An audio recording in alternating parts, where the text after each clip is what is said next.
107 on your Saturday afternoon. No, this isn't a replay. I am Dave Baker.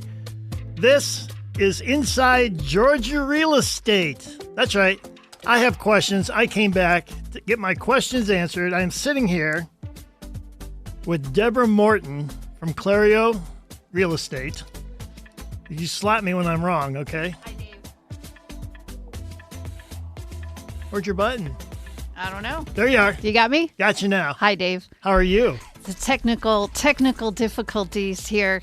As a professional real estate agent, I need the help of Dave Baker or Shelley Winter, my normal co-hosts for this wonderful show. Why do you bring his name up? Do you want him back already? Is that what I got? No, I got not yet. I got 38 seconds and that's it? You're out? Not yet. No, Dave Baker, I am so glad that you were willing to step in today while Shelley's on vacation. I sent Shelley on vacation just so I could step in today. Heck yeah. Did you ever think of that? It worked. I tied him up and put him in the trunk of his car. So it's a good pairing. Real estate and home repair. They kind of go hand in hand. So I think we have a great opportunity today to dive into some subjects that people are going to be intrigued about. You've already crossed me with about 12 when you walked in the room and you jumped my hide and you're like, oh, you don't like this, you don't like that. Why do you hate real estate agents? Well, no, I think your thoughts and feelings about real estate agents are what mirror what many people think. So I don't mind at all digging into what drives Dave crazy as a show. I think it'll be fun because I think people, and I'm not going to take it personally. Like, I'm good at my job and I can defend what I do. And I know that the industry, not everybody's alike, and that's okay. But I look at you as being the expert. I mean, you're a WSB expert on real estate. That's right. That's how I look at you. I mean, and you are. You're here every Saturday from 1 to 2, and you are. That's just the way it is. And she takes phone calls. Yes. That's okay if I call you she? Yeah. She takes it takes phone calls at 404-872-0750 about real estate. You have questions. There's a ton of questions that I think, like, can I ask you a question? Yes. Do we have to still have we nice can. banter? Can we jump can. right in? I'm excited to hear what drives Dave crazy. And I just so all the listeners know that he told me he thinks that what we do is the same as what car salesmen do. In a way. Yeah. So except you do it for 10 times more money than a car, you know. Uh-huh. I'm buying a $40,000 car. Well, that'd be a little dinker car right now. You know, you buy an $80,000 car, I'm buying a $500,000 house. Or more, yeah. Or more. Exactly right. With, Dave Baker money, you could be buying a luxury $1 million property. Well, 2 of them, actually. Okay. I don't get anything by the ones. You got to get them by the 2 because, some people come and visit you and then they don't leave until today or tomorrow or whatever. See, you're familiar. Yes. I love realtors, and I love to have them on the show because there is so much involved in being a real estate agent that I have no idea. Mm-hmm. And if you've never sold a house, if you have sold a house, you know exactly what I'm talking about. You sit there at the table, sign this. Okay, sign this. What is this? Sign it. Sign this. What is this? Sign it. And you sign your name a dozen times. And More than that. I'm not being funny. I'm not exaggerating. And I'm signing and I don't know what I'm signing. And I'm trusting you to know what I'm signing. But then I realize that you aren't working for me. You're working for the guy selling his house, and that your job is to get the guy selling his house as much money as possible. Is that right? When I represent the seller, my job is to get the seller the most money possible for his house. You're not interested in old Dave and saving Dave some money. Nope. And you keep shoving these things and sign this and sign this. I'm like, what? So when you bought your last house unrepresented, that was exactly the case. So the question is, if you had representation of your own, you would have somebody articulating to you and explaining to you exactly what each of these forms and contracts means. And that's the key to being a knowledgeable. You would hope. I don't know why anybody would trust the opposing party, whether it's a car or a house. Why would you do that? And what made me think of the car dealerships is there is nobody in the world, except maybe the guy who just won the lottery. There's nobody in the world that's left a car dealership going, I wonder if that was the best price. I wonder if I could have got another $1,000 off. I wonder, because you always feel like, well, let me go check. You slide them a number. Let me go check. They come back, no, we'll do this. And then eventually you whittle them down less than what you started at, but then you got to be wondering. So I always wondered that about the house. Can I? It is. There's. I get what you say that, but it's funny because I liken what I do more to a CPA or a professional service representation versus a salesperson. So they're in real estate. You're right. There's lots of people who would cheapen the transaction to just goods and services. Here, you can buy a pair of shoes, you could buy a watch, you could buy a car, you could buy a house. But what I do is... It's one thing to buy a pair of shoes for $100. I don't need an agent to buy shoes for a pair or a...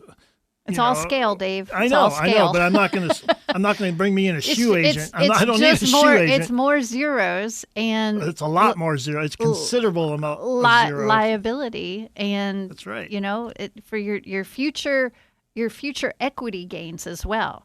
As soon as you put on a product like a pair of shoes, a watch, or a car, it depreciates in value. Well, maybe when you wear them. When I wear them, they take them off. They end up on eBay. I have to sign them. You know how that goes.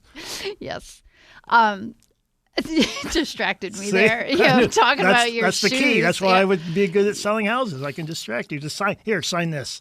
Yeah, no, that would be unfair and unethical, Dave. Let me ask you a question. Because you brought up the last time I bought my house. I bought my last house, but it was built. Mm-hmm. I bought the land.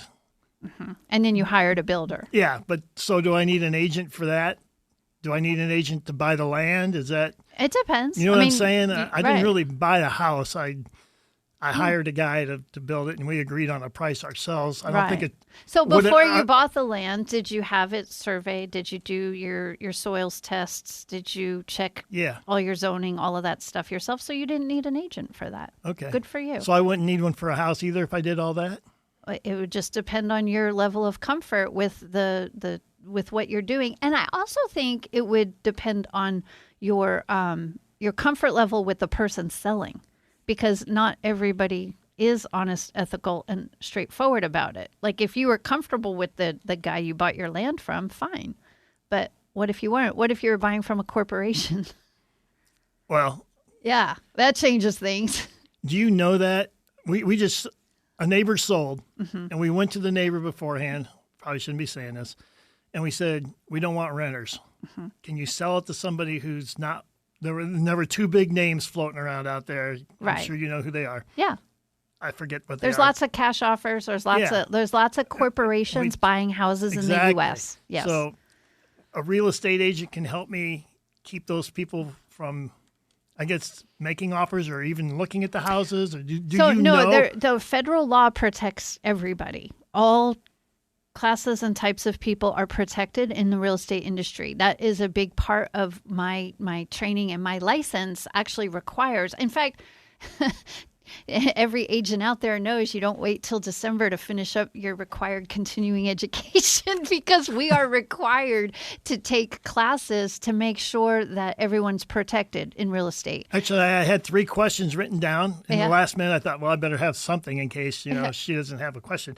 But my last question was career, continuing education. Absolutely. I just knocked out 6 hours worth in the last couple of weeks on, and it's interesting because we're required to have classes on law and ethics frequently to make sure that we're not biased or breaking the law. Because back in the day, now in my experience, I have not seen out and out problems like they had back in the 70s and 80s, and when laws were passed to protect certain classes of individuals, whether it's disabilities, race, gender, age. There's a lot of discrimination that happened in the history books of real estate transactions.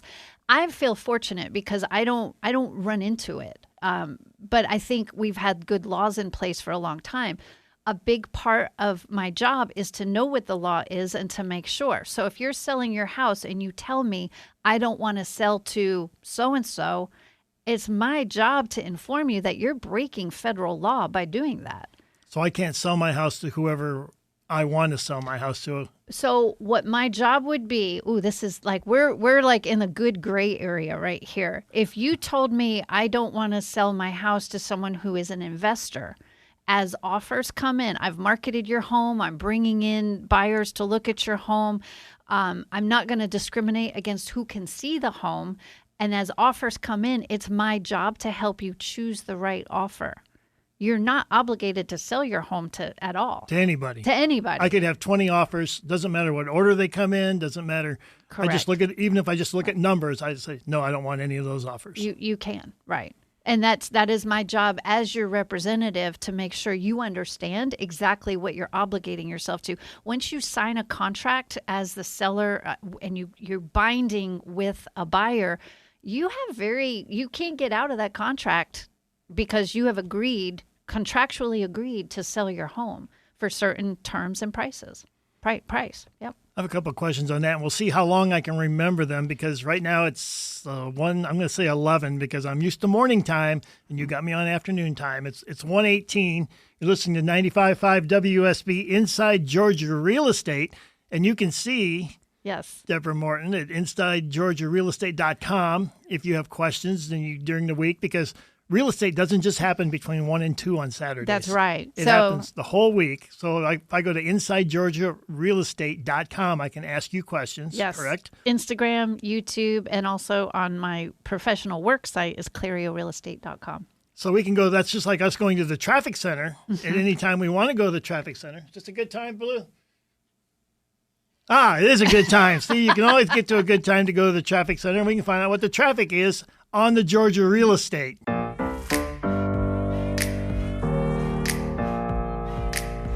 Welcome to my house, baby, take control now.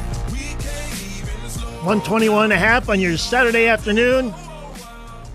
Inside Georgia Real Estate is what you have on the air right now. Deborah Morton is the owner, is the boss when it comes to Inside Georgia Real Estate. She's with Clareo Real Estate. Welcome to your own show, Deborah. Hey, Dave. How you doing? I am Dave Baker. Spillover. I'm a spillover. She made me stay because Shelly's been locked into the trunk of his car because I wanted to host his show so bad. So sorry, Shelly. I'll make it up to you on the other side. We were talking earlier before the break about who can buy my house, who I don't want to buy my house. Legal protections. Yes. We have a caller real quick before we get to Pam.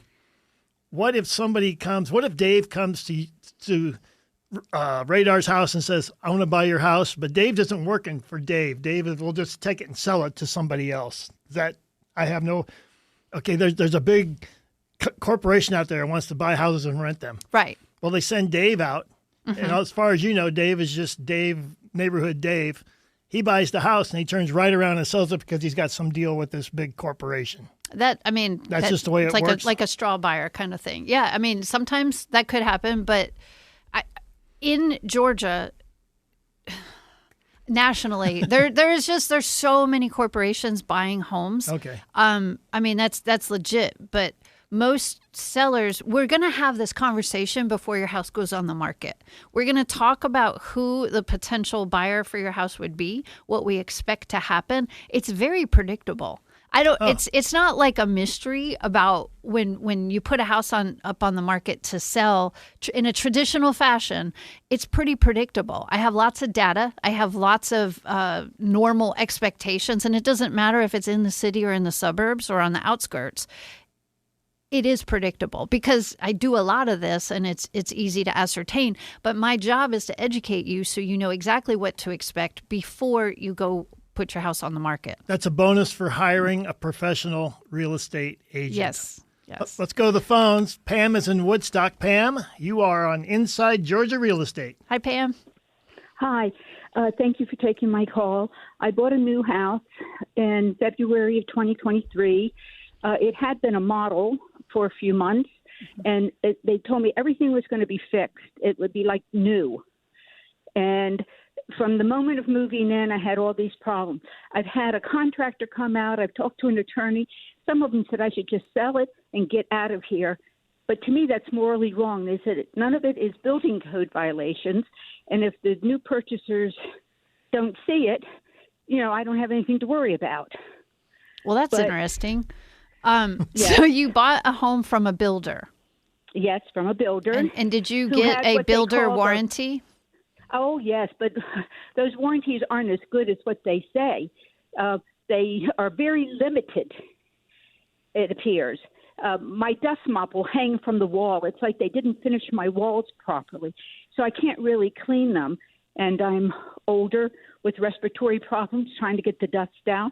I had a hole 2 feet by maybe 8 inches behind the microwave, so all the air was coming down on my cooktop. And it took a month or more for me to fight with them to have someone come out and see that it was way too big a hole there, and they had to build the wall up.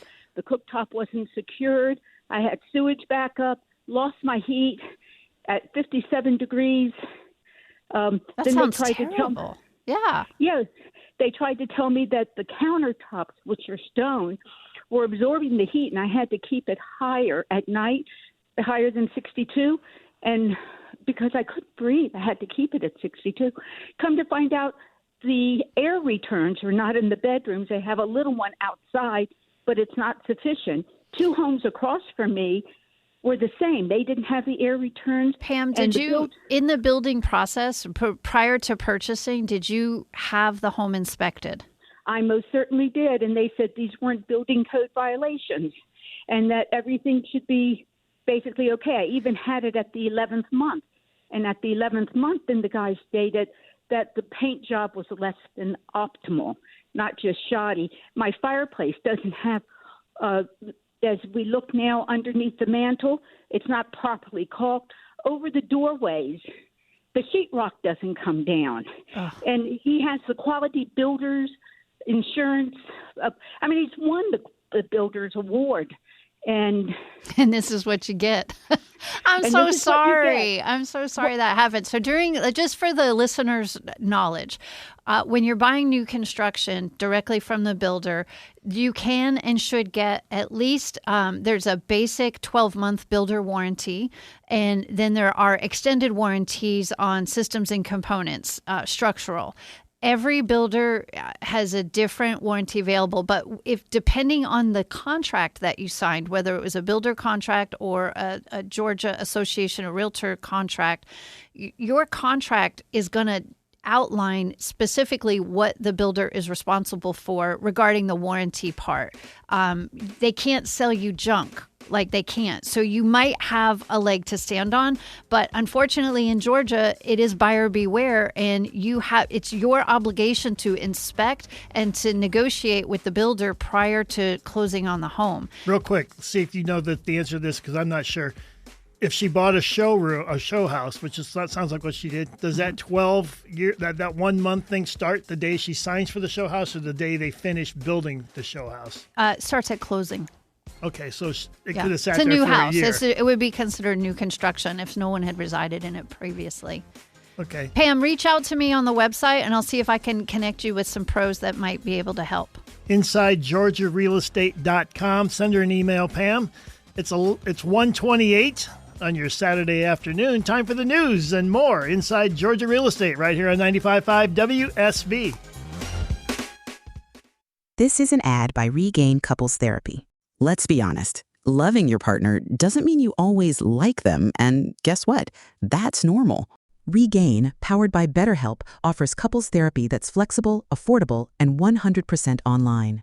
Whether you're reconnecting or working through conflict, Regain is here to support you both. See why people wish they'd tried couples therapy sooner. Visit regain.com/couplespod to get 10% off your first month. That's regain.com/couplespod.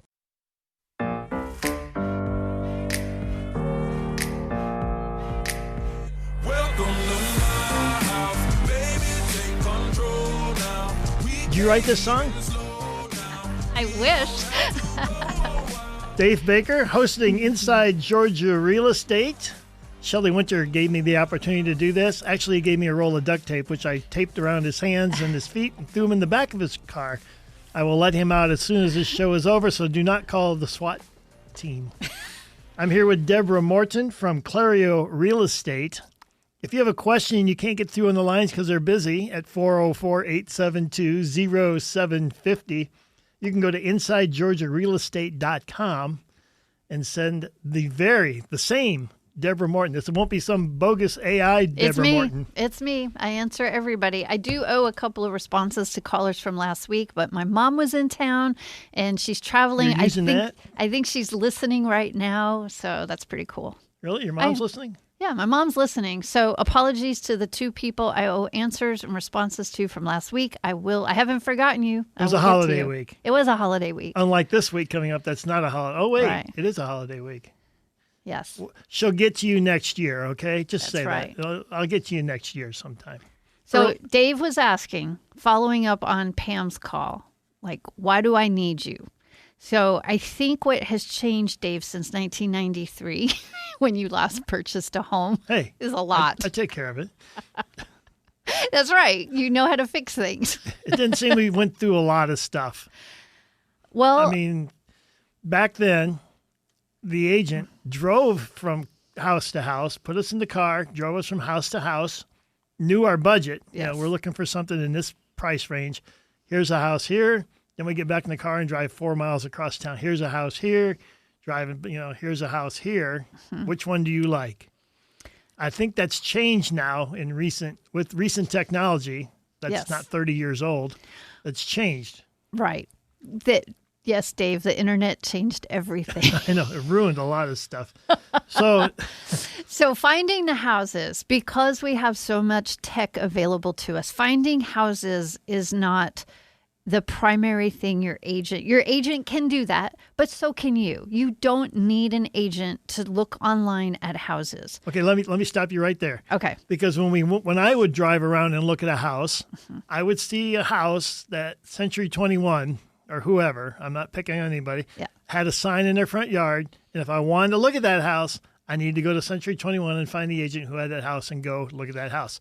If I went 4 houses down the road and saw a RE/MAX house, I had to go to RE/MAX and find somebody that had that house that would show me that house, because I don't think there was a lot of, I can sell any house I want. There wasn't buyers representation was not really a thing back then. Which is out there now. Yes. So now I'm auditioning agents. I'm not looking for houses. I'm looking for agents. Yes. Agents I like to say... And then the agent knows what I want because we sit and talk together. How do I find a decent agent? That would be the question. Now, not how do I find a decent house. It's how do I find a decent agent that will show me houses. Correct. And just to clarify, I interview, I don't audition. Well, okay. So places, everyone, places. 3, 2, 1. Right. So when you're interviewing an agent to represent you, you want to make sure that agent is skilled and knowledgeable, just like you would interview any other person you're going to hire for professional services. How knowledgeable are they about the market? How many homes have they sold? What is their experience level with contracts? Do they know the market data? Do they know what inventory levels are? These are things that a really good agent is going to bring up because you might not know what to ask them. But you just gave me a thought. If anybody is curious for a list of questions to ask an agent to interview, that would be helpful. I actually have one in a buyer guide already made up. You can message me. I could probably figure out how to add it to the website. But message me, because having a list of questions to interview an agent, they're not all created equal. Your aunt or your friend from church or, your neighbor's daughter may not be the most qualified person to represent you. They might be a nice person. They might, and if everybody needs a different level of hand-holding through the process. But, if you're buying, you're investing $500,000 or more or less, even if it's $300,000. I personally believe that at every price, people deserve full representation and they deserve all the skill and knowledge that I have, regardless of price point. And you shouldn't accept less because you're buying at a lower price point. Just like if you're buying at a higher price point, what you would expect at $1 million house, you should still receive if you're buying a $300,000 house. I mentioned this to you earlier, too, because people, they go to church and they know the nice little old couple at church. Oh, yeah, they're also real estate agents. And, you feel, oh, well, we have some things in common, maybe. But no, in the back of my head, I want a real estate agent who is kind of on the pricklish side because I had the L in there, because I don't want... You don't have to be my best friend. No. You have to get me a house, right? The best house that I want at the money that I can afford. And your agent and needs that's what to, I want. right? And your agent needs to be capable of having hard conversations, done professionally and reasonably. Like, I'm not a difficult person, but I'm not going to shy away from having a hard conversation about things that may be uncomfortable. They're not uncomfortable for me to just have a conversation about, it could be a drainage issue after inspection. It could be a neighbor issue. It could be a HOA issue. It could be a money issue. There's so many things that an agent has to be able and willing to have conversations either with the cooperating agent involved with the listing agent or with the seller directly if we're buying directly from a seller. There's lots of things, but the point is hiring an agent to represent you. I have to have your best interests at heart, and I have to know exactly what you want. And sometimes you don't know the questions to ask when you're buying. You haven't bought a home in 30 years or more. You might not be thinking of the questions that I'm thinking of because I do this all the time. All right. I just had another question just flow through my head, and I can't remember what it was. Say what you just said again, and I'll no. So, and then from a seller side, there is liability attached to selling a house that maybe people aren't as conscious of. When you're selling a house, anything that is hidden, a hidden defect that is not disclosed, that could in the future come back and make you liable. How many years? Oh, that's a good question because I'm not an attorney, but I mean, if I are you intentionally going to hide something? You might if it cost you $20,000 to fix. Maybe you had a leak in the basement that did significant damage. That would be the highest liability issue. That what I see more frequently than anything is water in the basements or any kind of water damage that is hidden and not disclosed. Yeah, and I fixed it up. It looks nice, or maybe I put a wall over it, a drywall in front of it. Maybe it was one of these 100-year rains like we get every 4 or 5 years, where it just floods my basement. But I made it look nice. I redid this and I redid that, and I put a wall in there, and it looks nice, but it's already susceptible to the water. And I know it because it's going to be a $25,000 fix, and I'm not going to spend that money because I'm going to move.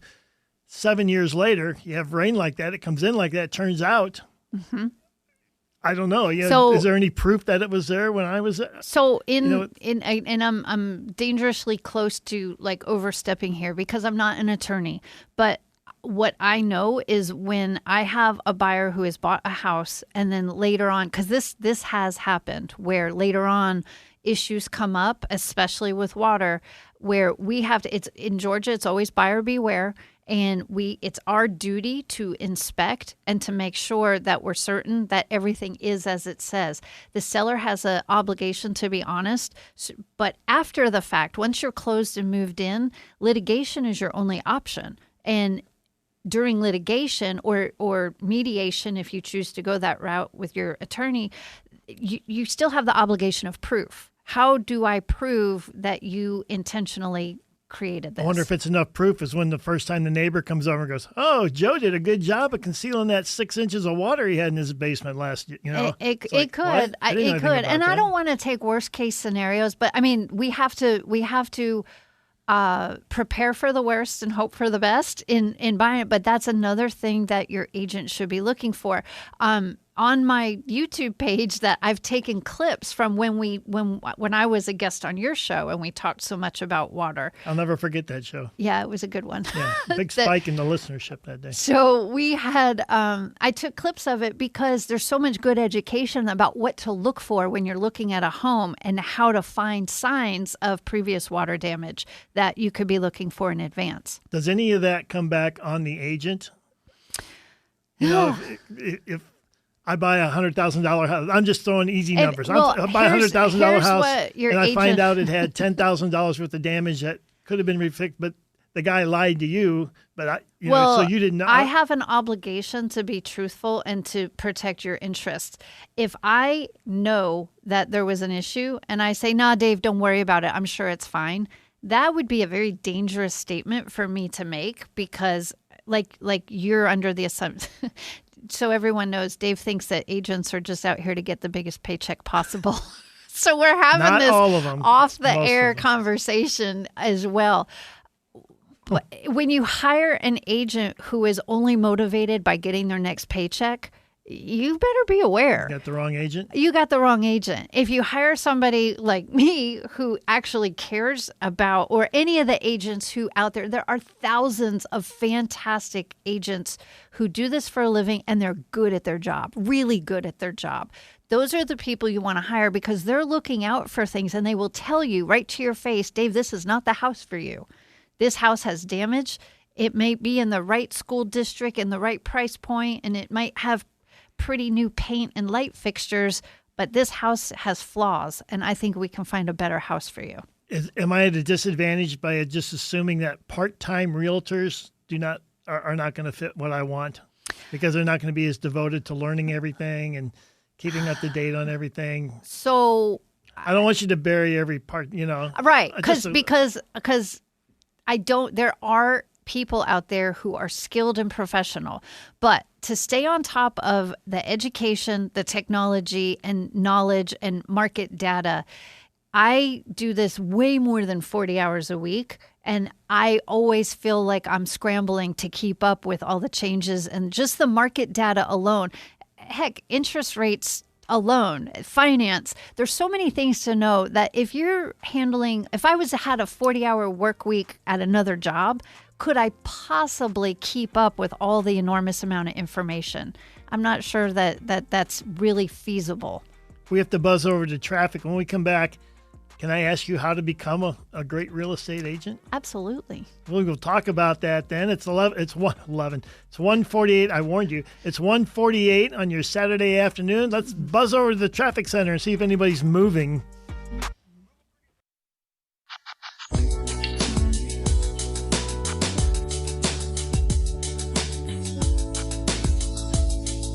Welcome back. You're listening to Inside Georgia Real Estate with Deborah Morton. He's throwing me off, changing up the music.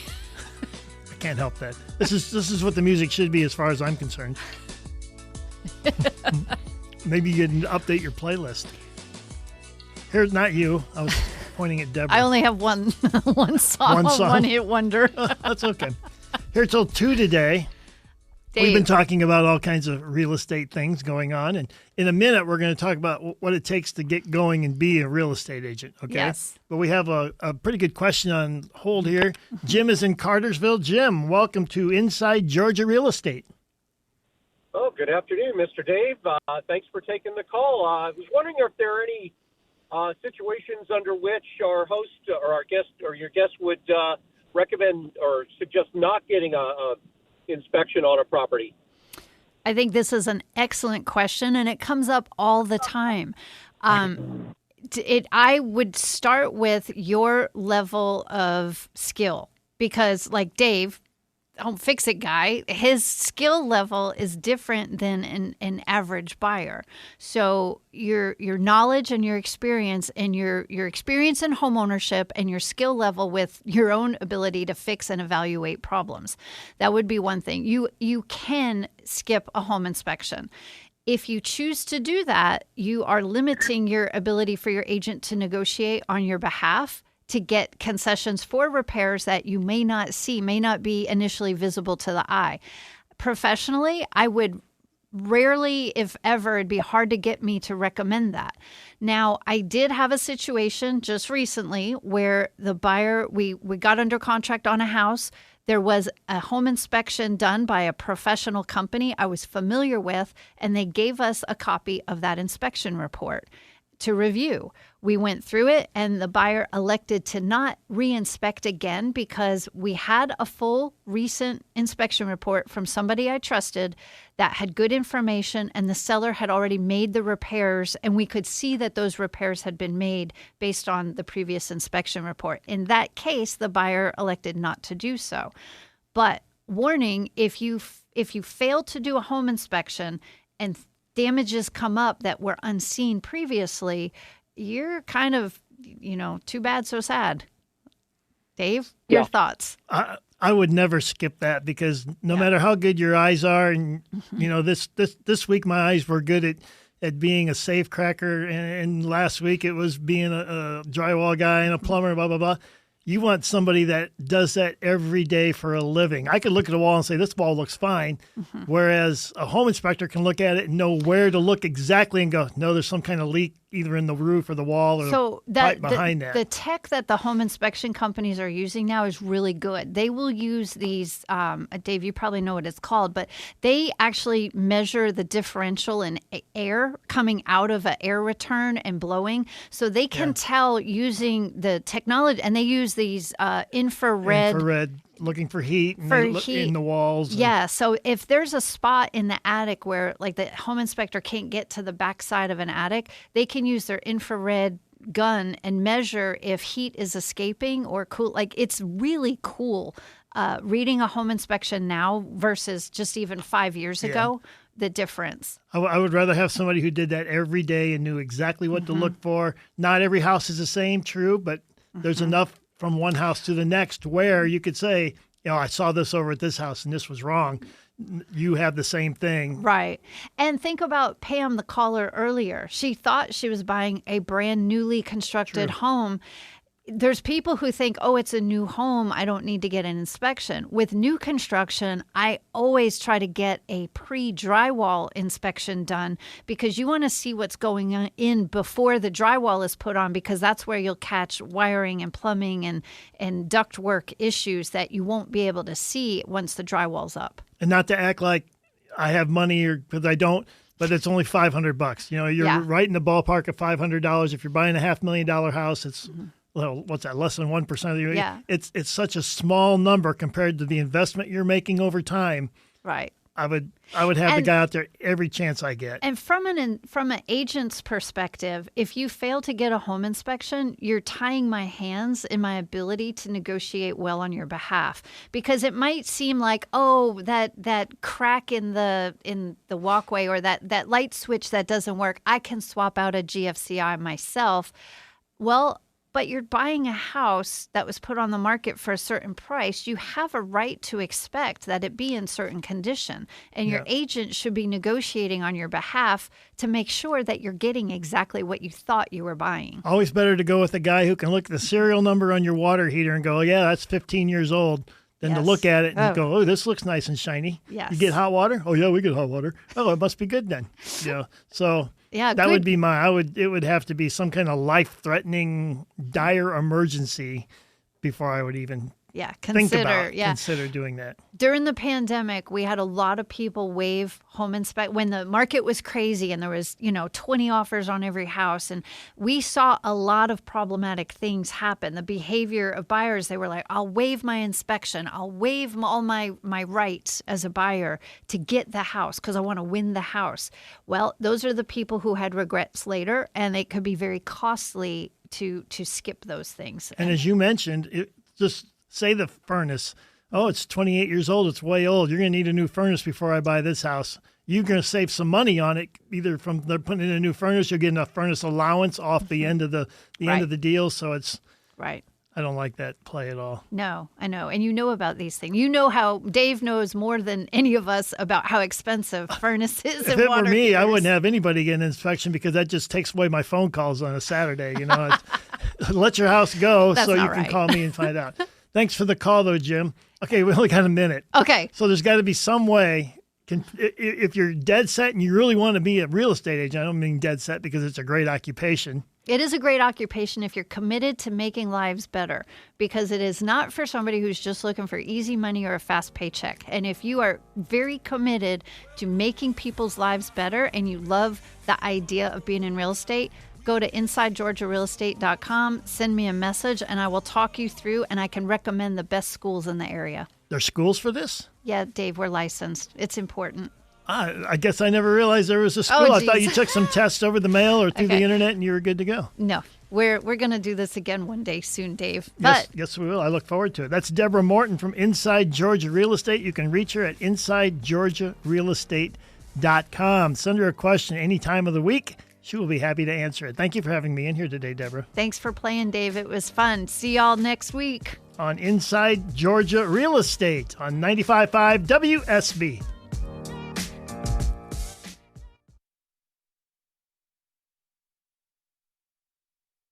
I'm Lupe, a mom raising 2 kids outside Los Angeles. One day, I got the message no parent wants. Immigration raids in our neighborhood. Schools on lockdown. Families terrified. Raids don't keep us safe. They're meant to break us apart. While the government cuts funding for our schools and hospitals, they spend more to disappear our neighbors. But we're parents. We're moms. We protect each other because we know every family deserves to feel safe. Text BUILD to 78757. This ad was paid for by United We Dream.